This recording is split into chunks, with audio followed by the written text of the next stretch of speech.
Alright, so, what's going on, everyone? I guess it's been a couple days since I came back. I figured it was time to do the EVO vlog. And,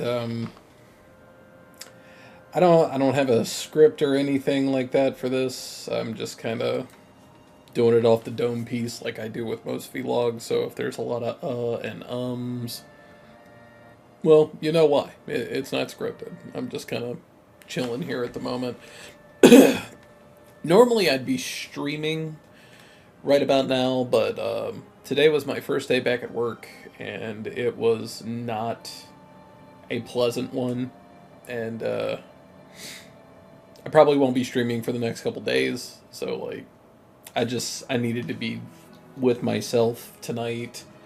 Uh, Tomorrow I have to go to bed early at the time of this recording, and then the following day, me and the missus are going to go see Deadpool and Wolverine. So like the next 3 days are kind of tapped. But I wanted to get this out while it was still fresh in my head and I start forgetting things.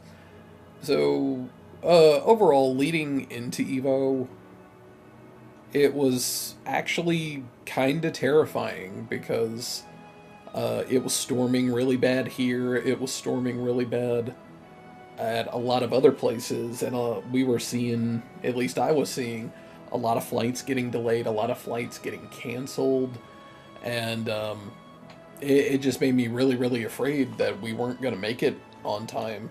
Not just to like get our badges before the tournaments, but like just make it on time for Evo in general. And the giant, I don't even know what it was. Like whether it's a cyber attack or somebody just royally messed up in the IT department, but like the gigantic, what I think it was like a Microsoft outage or something like that. It screwed up a lot of people. A lot of the vending machines at the venue weren't functioning. A lot of cash registers around the place were malfunctioning.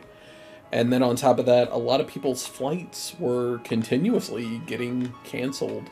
Um, One of the unfortunate casualties was my buddy Trey Pound, who actually called me in a panic because his flight got delayed and he was at risk of losing his room. So, like, I tried to help him out there, and then I had the situation of, like, my credit card got blocked and had to get it unblocked. So, I couldn't get the room in my name to kind of help save his, but it wound up being all for naught anyway because his flight got canceled, and unfortunately he wasn't able to come to EVO, which really, really sucked because I haven't seen my boy Trey Pound in a long time. And yeah, would have been nice to hang out with him in person since I've been away for so long. But we got there Thursday evening, little to no issues. Me, the Missus, Aziza, and Lionheart wound up meeting up, going to dinner at, I think it was called the Peppermill Diner, or something like that. It was really good, really expensive, but the portions were absolutely insane. And that was one of our big concerns, because me and the Missus both have had weight loss surgery. Like, what were we going to be able to eat? How much would we be able to eat? And all that type of stuff. That was kind of one of the big hurdles we were worried about jumping heading over to Vegas, because everything is really expensive, and then the portions really fluctuate depending on where you go. So it was a giant task of like figuring out what to spend and where in order to get our money's worth, because there were some places where like we just split a meal because one meal was more than enough for both of us, which I'll touch back on that in a second. I'm kind of just gonna kind of go in order a little bit, and we make it to the venue. I didn't have to play until noon and 7 p.m. Mortal Kombat I played at noon. Tekken I played at 7. Mortal Kombat, I gotta admit, I felt pretty good going in, and then it was an entirely different situation coming out. Like I won my first two wins pretty easily. And then the third win was to get me out of pools, and I lost. I don't want to make excuses, but like how the match went down was, first match I won pretty convincingly. For starters, like I sat down on the player 2 side, and then the guy signed in on the player 2 profile, and then just wouldn't sign into the player 1 profile. So where I'm normally just kind of, I don't know if you can see my eyes or not, like I'll be looking at the screen, and if I need to look at anything, it's just kind of just like with the peripheral, pretty easily, I can just kind of glance at things. Being on the player 2 side, but my character's on the player 1 side, my health bar and everything is over there. It's a whole lot of, like, I was having to do a lot of that, which in the grand scheme of things is not that big of a deal, but in the heat of the moment in a tournament, every little thing can matter.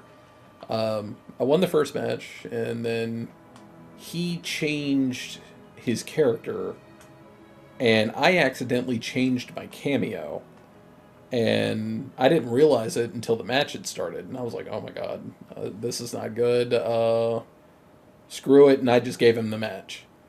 Second match came around, I went back to my original cameo, won the second match, and then he won the following two, and I lost, and I got sent to losers. And I was very irritated about that. Simply out of the fact of just, like, number one, I primarily play on PC, so the input delay is virtually non-existent on PC. When you play on console, there is a bit of an input delay, and that was screwing with me a little bit. But it wasn't anything I couldn't handle, you know? Like, they're just... I figured it just chalked it up to, like, tournament nerves, and I just kind of left it there. But I was pretty irritated at that whole situation, just simply out of the fact that the 2-2 curse has been following me for quite some time. And I get told, like, hey, you got to come back and play at 2 p.m. And I was like, why? I'm in losers. Let's just run the next match. And he was like, no, you're out. You made it out of pools. I was like, oh, really? I only fought 2 matches. And that gave me a little bit of time, but unfortunately I feel like the time is what ultimately worked against me, because I got thrown off pretty hard, and the first match out of pools, I lost, and it really screwed with me. It really screwed with me, to the point that, like, I didn't say anything. I just walked off into a corner, found an empty table and sat down, and just proceeded to cry, like, pretty badly. And shout outs to the missus, shout outs to Lionheart. They did not leave my side. They just sat there and let me cry it out. The missus was rubbing my back. Lionheart was steadily talking to me, just trying to figure things out, but that was my MK run, and I was really not happy about it. I was very disappointed. I was very angry over what had happened, what I had allowed to happen, and what had managed to get in my head and just kind of stay there. Of, like, I had a lot more anxiety going into it than I originally thought I was going to have, and it wasn't good. It wasn't good at all. To the point that I'm starting to think maybe the anxiety thing is more of an issue than I thought, and maybe I should, contact my primary care and maybe see what I can do about it. Maybe it's something I've been dealing with longer than I thought, and it's just maybe something that, like, I need a little bit of assistance with. I don't know. I don't know for sure. It's just thinking out loud. But from there, I composed myself, collected my thoughts. We walked around for a little bit, and I got to see a lot of people again that I hadn't seen in years. Got to meet some people for the very first time. Big shout outs to Big Daddy G, world's greatest smoke player in my opinion. Super awesome guy, super easy to talk to, really personable. Glad we kind of became friends. It was really, really awesome to kind of hang out with him for a little while. I hit up my boy Slayer, and I pretty much, like, I feel like I just kind of threw myself at Slayer's mercy, man. I really feel like I did. Just kind of telling him, like, look, you stream, I stream, we both play MK. I'm really trying to get better. I'm really trying to fight higher level competition. I have no scene here in Virginia. Like, what can we do? Can we work something out? And like, dude, man, immediately jumped into action. Like, dude, yeah, absolutely. Like, anytime I stream during the day, you hit me up. We'll run sets. We'll watch footage. I will. We're gonna get you leveled up, man. You're my boy. I'm gonna take care of you. And like, I'm so thankful that he was willing to reach out like that. It was really, really awesome of him, especially when, unfortunately, and like I've said it before, like I'm not afraid to say it publicly because honestly it's kind of true. There are a few handfuls of people in the Mortal Kombat community that they don't care. Like they'll play whoever asks. Like they are genuinely people of the community. And then there are some other high level dudes that are just insanely clicky and they don't want to play but with people within their circle. They don't want to share tech. They don't want to help people get better. They just kind of hoard all the information for themselves. And I've never liked that mentality. I never really have. But kept watching a little more MK, went and got some lunch. Went and tried out Takeda, and like, I won't mention too much of the booths. Just simply out of the fact that, like, at the time of this recording, I've already released videos for a lot of the stuff that I got to experience and see. So there really doesn't seem to be much point in rehashing it, other than 2XKO. Like, I'll talk about 2XKO a little bit. But I went into the MK line like twice, immediately checked things out with Omni-Man, took Takeda for a spin, got to talk to 16-bit again, and got some extended talking time with Tyler. Tyler continues to be a really, really good guy. Tyler Lansdowne, community manager for NetherRealm, continues to be a really good friend, a really nice guy, and just willing to talk to you about virtually anything. And like we had a lot of fun talking, and like I had a couple things like it just I had to do it. I was like, can I just make like one selfish request? And he was like, what? And I was like, make Omni-Man's Thunderclap go full screen. And he was just like, that's asking a lot. And I'm like, I know, but you can still make it like punishable. Like there are some characters that can full screen punish that damn thing. But it's just like he needs just he doesn't need a push. He just needs a nudge. Just a bit of a nudge. He was like, or you could just be a G, and I was like, dude, that's not nice. And he was like, well, I'll take it over to Paulo. I'll mention it to Paulo. And I was like, all right, actually, wait a minute. Is Paulo's Twitch name? And like I told the Twitch name, and he was like, yeah, that's him. Why? And I'm like, never mind, he probably already knows. Like, he's been in my chat for months now. Like, I'm sure he's heard me complain at least once. But that was really cool of him to take the time to talk to me, even take some pictures with me and the missus on top of that. Like, I did kind of push to get the missus a little more involved this time around. So, like, there are some pictures of me and her at the events. There are some videos of her playing Gran Turismo on my Twitter, which was hilarious. She had a ball at the PlayStation booth. The PlayStation booth was like the first thing we saw the moment we walked in. Immediately found the Robota game. We immediately found the merch booth, which that was cool, but also kind of damaging to the wallet. The arcade was something just wonderful. That arcade was absolutely fantastic. It had everything I could have wanted. There was Gundam Extreme Versus there. There were 2 XKO cabinets. Every Tekken game you could think of, almost every Mortal Kombat game you could think of, all the Street Fighters, all the Marvel vs. Capcom. There were tons of beat 'em ups. There were tons of bullet hell games, light gun games. There was finally, it wasn't the full cockpit, but there was finally an FGC event with a virtual lawn cabinet, which also wound up being absolutely awesome.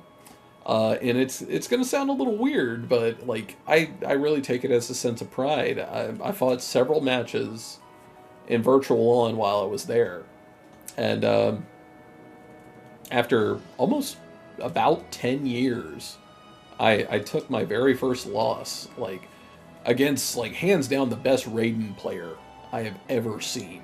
Like he did not move like a regular Raiden. He didn't fight like a regular Raiden, and it really threw me off. Like, it was absolutely wild. I had never seen anybody use one of the big body characters the way that he did. Usually the smaller, faster characters just run circles around them, and you can pick them apart.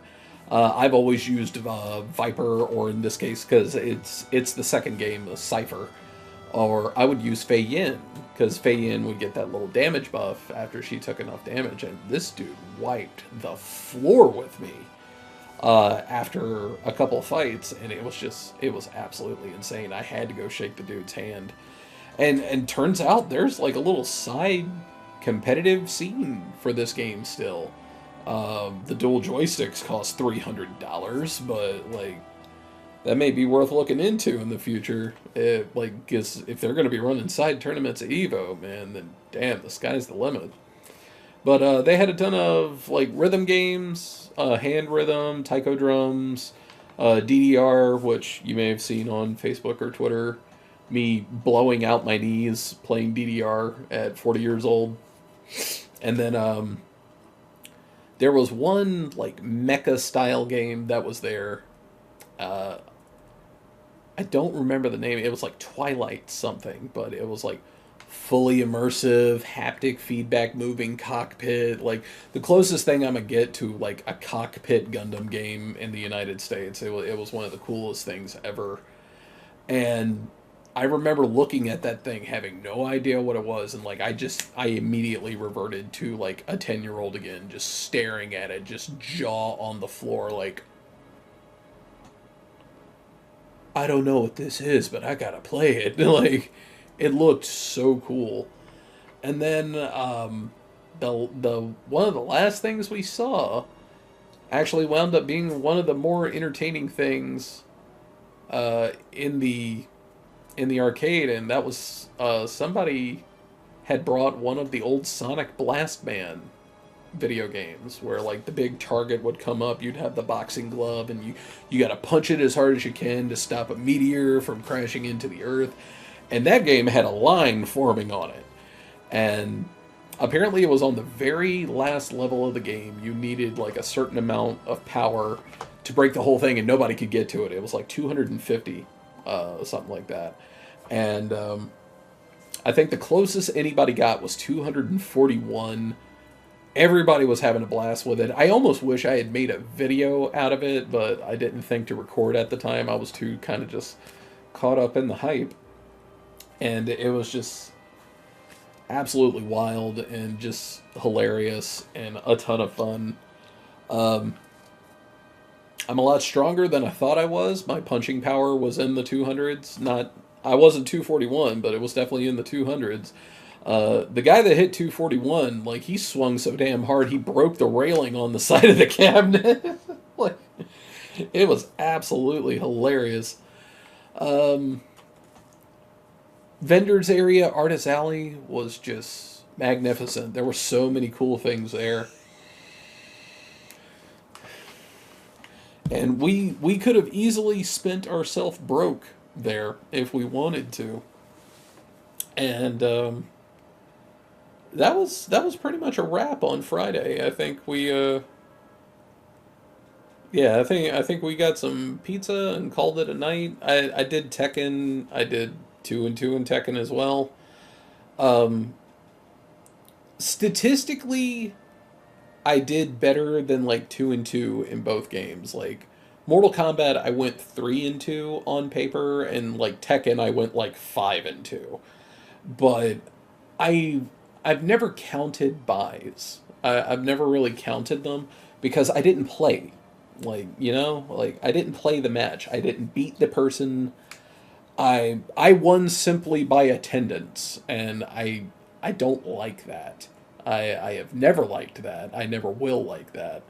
So it was like I've just never counted those. Like the matches I fight are always the ones I count, and because of that, like the 2-2 curse continues.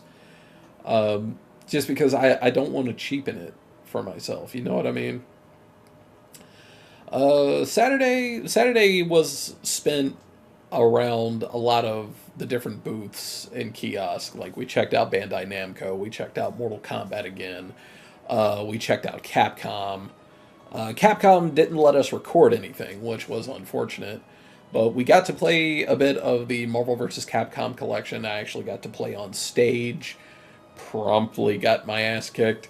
I mean, I haven't played Marvel 2 in shit, almost a decade, probably more. I haven't played that game in so long, and there are some people that just have never stopped playing it. That, and I mean, I never played Marvel 2 competitively. I started with like Mortal Kombat 9 and Marvel 3, which Marvel 3 is an entirely different game. But it was fun. I didn't mind it. 2XKO. We did 2XKO after Capcom. And that one I did mind. I minded very much. Because number one, we already felt like we were going to have to like sit in a line for hours. And thankfully we didn't have to. We got in about 5 minutes, which was nice.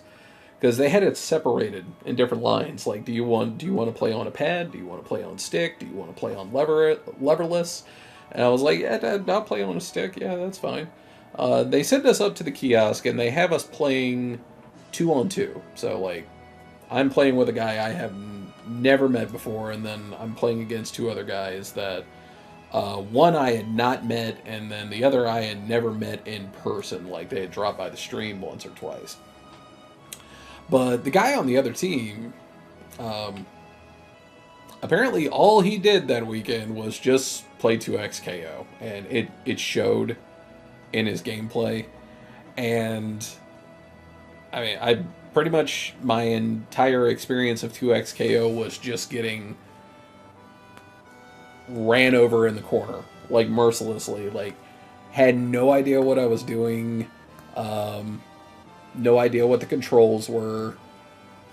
No idea how to do any of the moves. I know apparently it's like really simplistic. It's like a direction and a button.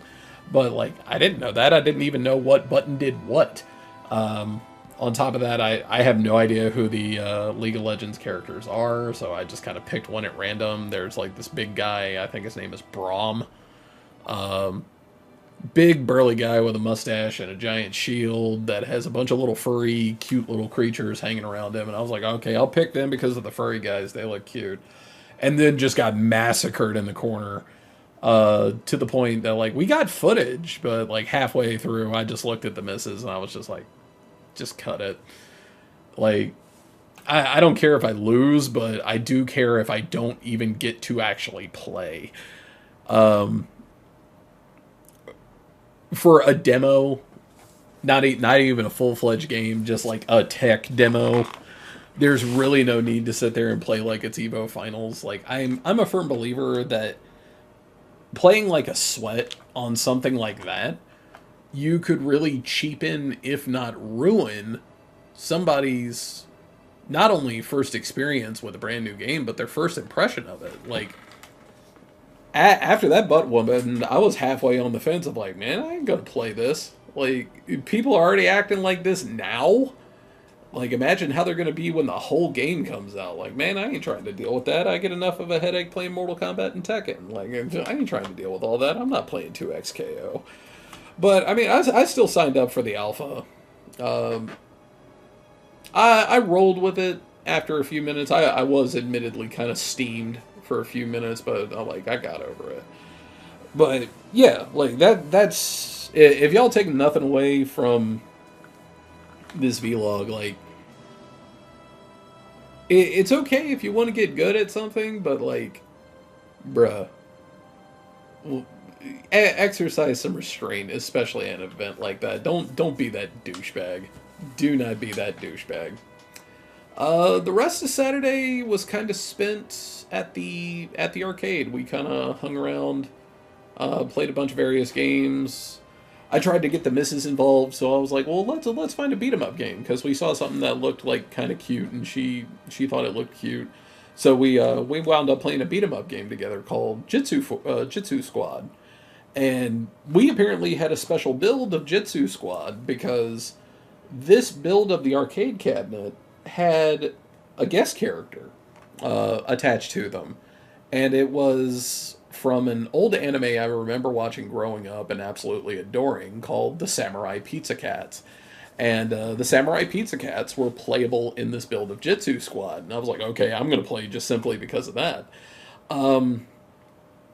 Totally unaware of the fact that apparently Jitsu Squad is the game that Maximilian collabed with. Like, he's like a like a grabbable item or super or something like that in the game where he appears on screen and he just kind of holds out Benny and Benny fires like a giant laser beam, and it was really hilarious looking.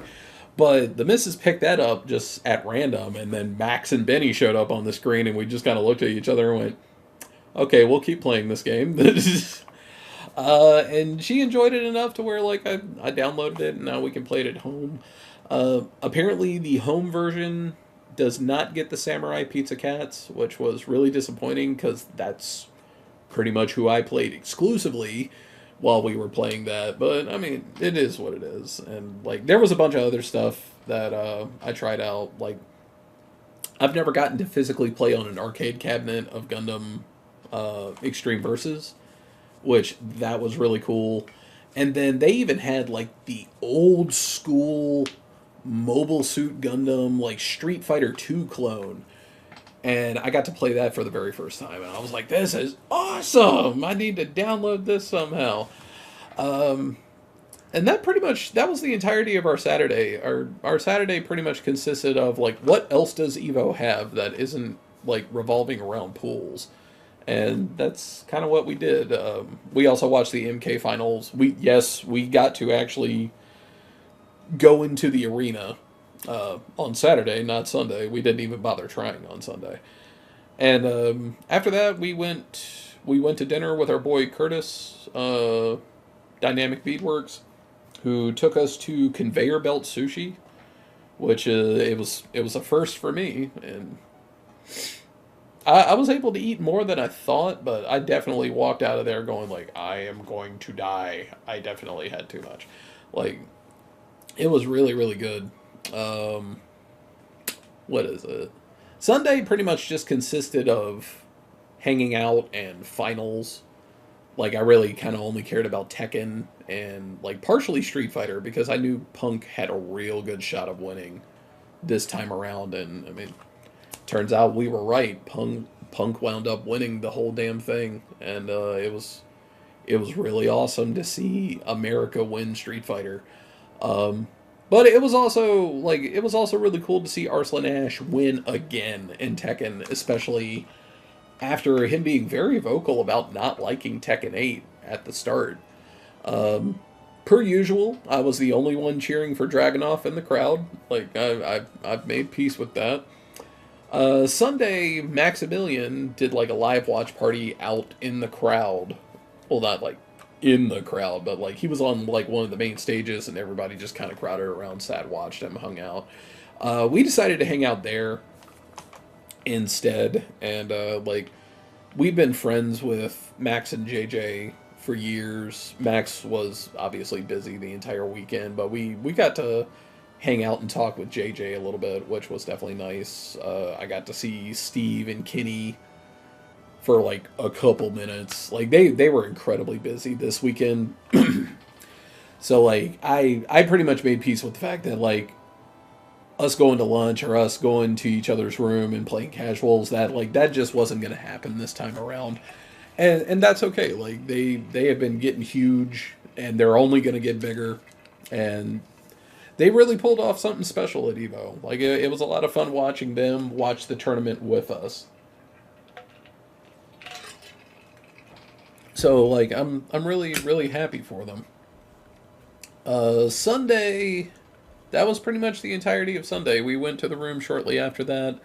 Monday, I got drug to a K-pop store. It was part of the deal. The missus had a blast in there. It was for her. I'm glad she had fun. I made the best of it. Like, I don't hate K-pop. It's just, I've always been in a situation of, like, I have no issue with it. It's just, I feel like it's not built for me. You know what I'm saying? Like, it's just not my cup of tea. Like, boy bands are not really my thing. After that, though, we took a short walk over to the One Piece Pirate Cafe. And we did that for lunch. And that honestly, like, the worst part about the whole thing was, like, we had to wait outside for, like, an hour and a half. Like, in 110-degree weather. Thankfully, the missus had an umbrella. So, like, while we were definitely hot and thirsty, like, one of the servers came out and gave me an extra thing of water because they saw that I was out, which was mighty, if you're watching, mighty nice of you. Thank you very much. Going inside, like, if you're a One Piece fan, like, I wouldn't consider myself a One Piece fan. Like, I've never been a fan of the animation style, but I knew it was something unique. I wanted to go check it out, and then I also had a double purpose of, like, I was going to take pictures of everything because my friend Suki is a diehard One Piece fan, and I just wanted to rub it in her face that I was there, and she wasn't. All in good fun, of course. Like, I wasn't being malicious about it. Like, I knew she would want to see the inside, so I made sure to snap pictures and everything. We had lunch there. We split a meal. The entire meal ran about $80, which was kind of rough. It was a single meal. Like, we split a meal.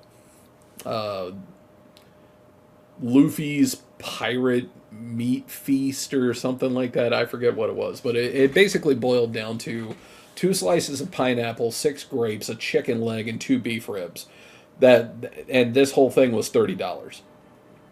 We got a thing of French fries, which was $6, 2 drinks, which were $6 a piece, and then for dessert we got the Gum Gum Devil Fruit, which is like the iconic food item in One Piece. It's what gave Luffy his powers. And that was also like another $25. And it just wound up being a glorified cupcake, which I was kind of like, well, it's good, but damn, that's disappointing. And then once you add the tax to it and everything, it rounded up to about $80. And I was like, God damn, that was rough. The food was good, though. The food was excellent. It's just, that's really expensive. And we didn't even bother with any type of memorabilia or souvenirs because, like, for God's sakes, the shirts were $45. And I was like, yeah, we're good. We can find One Piece stuff anywhere. From there, we took an Uber to a place called Area 15, which is kind of like in a pseudo-adult amusement park type of deal. Just before getting there was a cop in the middle of the road, and he wasn't moving. Like, wasn't getting out of the car, no nothing. And our Uber driver kind of went into a parking lot to the left and tried to loop around, and we immediately saw the cop's lights flash. I was like, uh-oh, our Uber driver is about to get pulled over. So we stopped, and the cop gets out of the car, immediately pulls his gun. But not at us. He pulled it on a homeless dude in the corner of the street. And then his partner came out with a shotgun and was screaming at the guy to get on the ground. And, like, I didn't know the full situation from what we saw. Like, he wasn't bugging anyone. He was just sitting there in the shade in the corner. I don't know what the homeless situation is like in Vegas, but goddamn, that seemed really excessive. Just for one guy that didn't really seem to be bothering anybody. And we went on our way to Area 15, and promptly like just tried to forget that whole situation even happened. And whew, man, that puckered up our butts quite a bit. Um, Once we got into Area 15, like it was all right. The big attraction there was this thing called Omega Mart, and it was kind of like this interactive event where you gotta find clues that unfold this story, and it's really weird. Like a girl finds like an alien substance, or she finds like some supernatural substance. She has a kid. The kid winds up with supernatural abilities.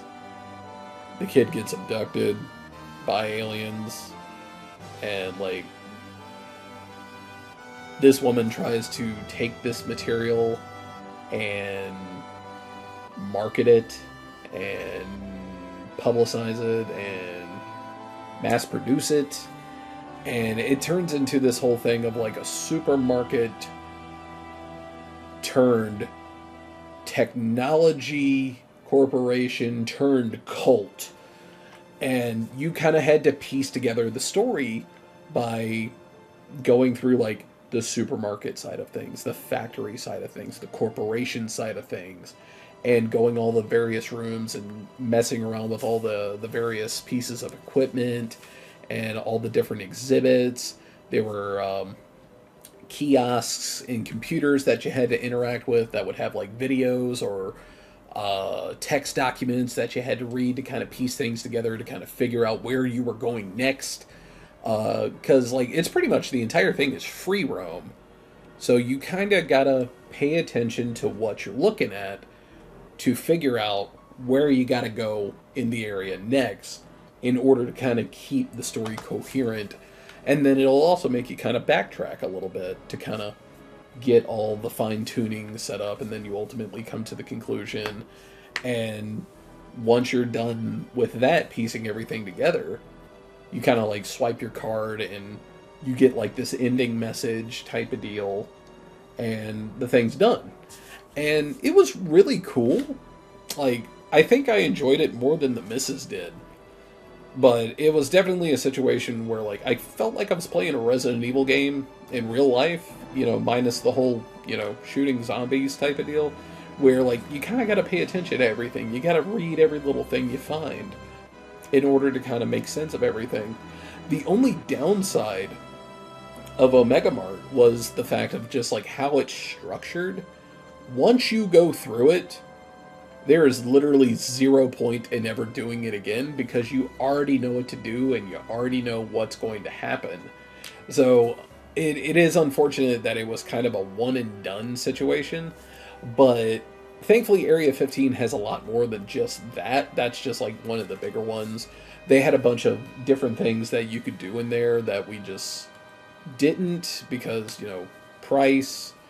Like, a pass to do everything in Area 15 was like almost $300, and it's just like, yeah, no, we're not doing that. We're just gonna do this because like we saw a video on that and that looked cool, so we're gonna go do that, and that's it. And that was pretty much the extent of our Monday. Like, we stayed an extra day to kind of like check out a couple things, but like at that point we were just so exhausted. Our flight left early in the morning the very next day. Thankfully, it wasn't delayed or anything like that. And I'm running on very little sleep, fighting off the effects of a sleeping pill. And I am not a good flyer. I'm not a good car passenger on top of that. Like, I'm very, very timid. I've been in a few really bad situations that has made me very nervous being a passenger, because like you're not in control of what the vehicle is doing, and just me and turbulence in the air just don't mix. Just simply out of the fact that like I have that mentality in my head that like, yes, we're moving really, really fast, but we are a gigantic metal thing in the air. If we go down, that's it. Like, there is no coming back from that. So every little buck or bit of turbulence, my head is just going, this is it! This is it! This is how we go! And yeah, I'm a bundle of nerves every time. I was never so happy to get back on the ground. But hopefully I can overcome that in time. I don't remember being that timid the first time I flew. I really don't remember being that bad, but like it's definitely gotten bad over the course of time. To the point of like I don't even want to ride with other people. Like I'll get in the car, but I'm driving type of thing. Like I'm a bad passenger. I feel like everybody is going to crash. And unfortunately, I've had a few situations where some people almost did, or straight up did. And yeah, that makes me very afraid sometimes. So 9 times out of 10, it's just better that, I drive. Like, I'll be okay. But yeah, that was the extent of the EVO trip. I definitely had a lot of fun. I enjoyed myself immensely. It was great seeing everyone, and if I miss your name, I'm sorry. Like Aziza, Lionheart, my boy Juju, my boy Ryan, Mr. Aqua. It was great seeing Ketchup and Mustard again. Slayer, Dark Green. Who else? Mighty Unjust, El Kukui. It was great seeing Sonic again. I think we saw Toxin, Beyond Toxin, but we didn't really get to interact with him. Big Daddy G, everybody in the MK community that we interacted with. It was great seeing you all. Big shout outs to Brandon, Quake Viking. Always love seeing him. It was great seeing Curtis again. It was great seeing JJ and Kenny and Steve. My boy Argonrost, like it was great seeing you. Sorry that we didn't get to come hang out. And also apologies to Saya, like I wanted to come see you as well. It just unfortunately didn't really pan out that way. Anybody that came up to me, I almost forgot my boy Zero, Justin. I have literally haven't seen this man in years, and I finally got to see him again. I was so happy to see him again. My boy Nomad, like it was great seeing everyone. And one thing I definitely need to remember to do, like I took pictures of everything except my friends, so I need to remedy that next time. But yeah, that was EVO in a nutshell. I know there was a lot of controversy around the whole finals day thing, but I gotta be real, it is kind of wasted money type of deal, but I did technically get to enter the arena. Like, I just didn't do it on finals day. And that was just mainly because, like, yeah, we knew what we paid for, but we didn't want to deal with the crowds. Like, our social battery was starting to tap out at that point. So, like, we just found a couple chairs, hung out in the back of Max's watch party, and we were good. We were good there. But I get a lot of people didn't get the experience that they really wanted. The only thing I can really say is just like new area, new problems. There's going to be some growing pains, and this was the biggest EVO to date. So try not to judge Rick too harshly. Like, he's a good dude. He's run Combo Breaker for years. Like, he's been running EVO for a couple years now. Like, he'll get it together. Like, I will happily go back to EVO. Though next year, like, we may do CEO instead of EVO. Next year, just simply out of the fact that, like, CEO is going to be, like, a stone's throw away from, like, Disney and Universal and all that. And I've literally, in my entire life, I've never gotten to go to Disney or Universal. And I would really love to go at least once in my life. So we may pass on EVO next year and go to CEO instead. But after that, like, see where things take us. Like, one thing EVO definitely taught me, and I saw a few people post it on social media, and I have to thank Street Fighter 3 Third Strike for this. Like, the people that played Third Strike, top 8, everybody was in their late 30s and 40s. And I remember seeing one tweet, like, the fact that all these dudes know each other. They've been playing. They're this old. They still got it, and it's still wildly entertaining to just not sell yourself short. There is always time. It's never too late. I really took that to heart when I saw it. I actually got a little teary-eyed about it because that's something I've been struggling with for quite some time. I'm like, do you even got it anymore? You're 40 years old now, and like, you barely ever make it out of pools, yada yada yada yada yada.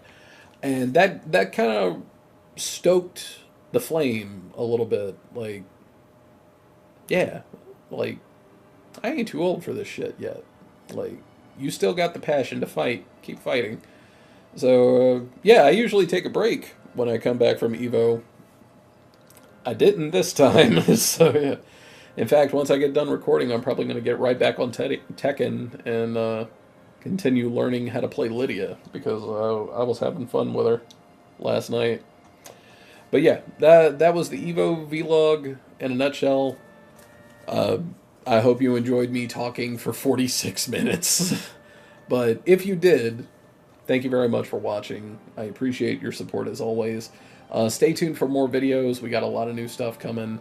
I also have a second channel, pretty much a Let's Play, long play channel called Prime Plays, and I'll have a link to that down below. If fighting games aren't your thing, or Destiny isn't your thing, I got a whole bunch of stuff for you to watch over on Prime Plays. Do me a solid, hit the subscribe button over there. Thank you very much for watching. I'll see you guys later.